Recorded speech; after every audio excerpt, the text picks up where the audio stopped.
3, 2, 1. I'm here with Rachel Kaplan, and she's the coordinator for Brain Injury Safety Net. So thank you so much for joining us today. Yeah, thank you for having me.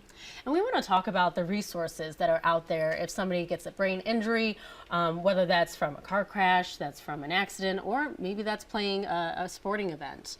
So what resources are out there for parents, and in particular if you get a concussion or something like that, what resources are out there? Yeah, I'm really glad you asked that question because with the Brain Injury Association of South Carolina, which is who I'm here with, we have our Brain Injury Safety Net program, which started in 2019, and that really focuses on youth who experience concussions. So we have two really great resources that we provide to teachers, to school nurses, to parents, to medical providers, kind of to anybody out in the community that interact with young people.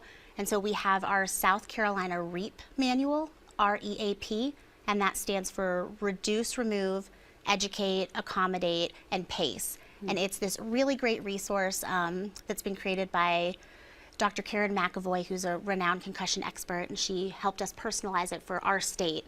And so it's a color-coded booklet that will tell you step by step from onset of concussion to resolution of symptoms, kind of what to look for, how to support as a different adult in a young person's life. So it'll give you tips as a teacher, as an athletic trainer or a PE coach, as a parent, as the medical team.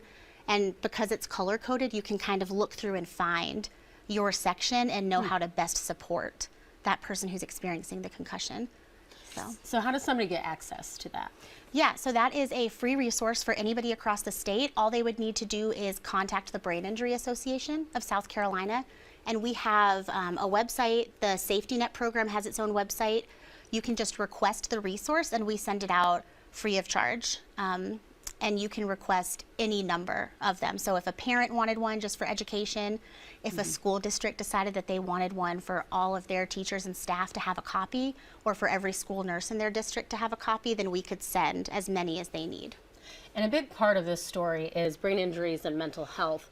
Why is it so important to not only take care of your brain and the concussion and making sure that you're functioning properly, but why is it important to address the mental health side of it? Yeah, it's because we call a concussion the great amplifier.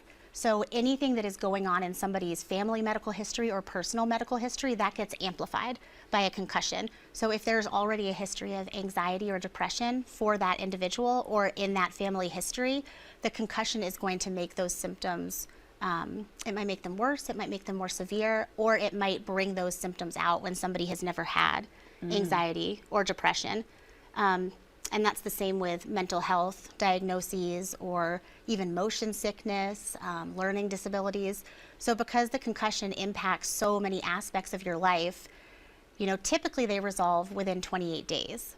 But that feels like a really long time, especially for a young person.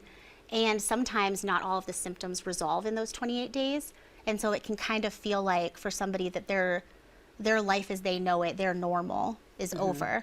And that's really disheartening for somebody, and that's scary. And that can, even if they didn't have anxiety or depression, that can cause those symptoms. So we know that all of the ways that a concussion impacts, academics, social activities, independence, all of those things, it trickles down to mental health too. Okay. All right. Well, thank you so much for sharing all the resources. Again, that's Brain Injury Safety Net. So if people are curious, you can get those resources you said on your website. Yep. Yeah. And we have an interactive Get Schooled on Concussions portal that will also give you resources in real time. And so you can get access for that.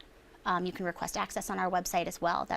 We pay a statewide subscription. Okay. Well, thank you so much, Rachel, for joining us today and helping out some parents out there. Yeah. Thank you.